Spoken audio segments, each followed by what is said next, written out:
Okay, ഇനി അടുത്ത സെക്ഷനിലേക്ക് പോകാം. 2025ന്റെ മറ്റൊരു പ്രത്യേകത എന്താണെന്ന് വെച്ചാൽ നമുക്കേറെ പരിചിതമായ ഹൊറർ, ത്രില്ലർ, ആക്ഷൻ പോലുള്ള ജോണറുകളെ എടുത്ത് അതിന് തികച്ചും പുതിയൊരു രൂപവും ഭാവവും നൽകി എന്നതാണ്. ഈ സിനിമകൾ നോക്കൂ. കഥയിലെ പുതുമ മാത്രം മതി കോടികൾ വാരാൻ എന്നതിന് ഇതിലും വലിയ ഉദാഹരണമില്ല.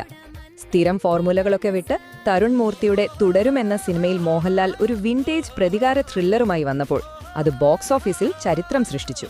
അതേസമയം കളങ്കാവലിൽ മമ്മൂട്ടി ചെയ്തത് നമ്മളെല്ലാം ഞെട്ടിച്ചൊരു കാര്യമാണ്.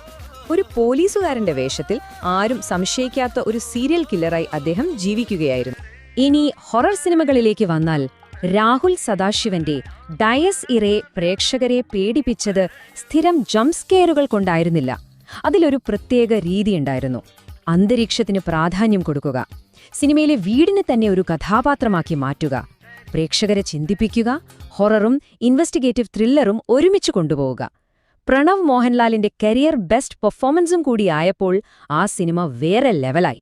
വീണ്ടും കളങ്കാവലിലേക്ക് വന്നാൽ ആ സിനിമയിലെ ഏറ്റവും വലിയ ട്വിസ്റ്റ് അതിന്റെ കഥയായിരുന്നില്ല, മറിച്ച് നമ്മുടെ ഒരു സൂപ്പർ താരം യാതൊരു ഹീറോയിസവുമില്ലാതെ പച്ചയായ നിത്യജീവിതത്തിൽ നമ്മൾക്കിടയിൽ ജീവിക്കുന്ന പോലത്തെ ഒരു തിന്മയെ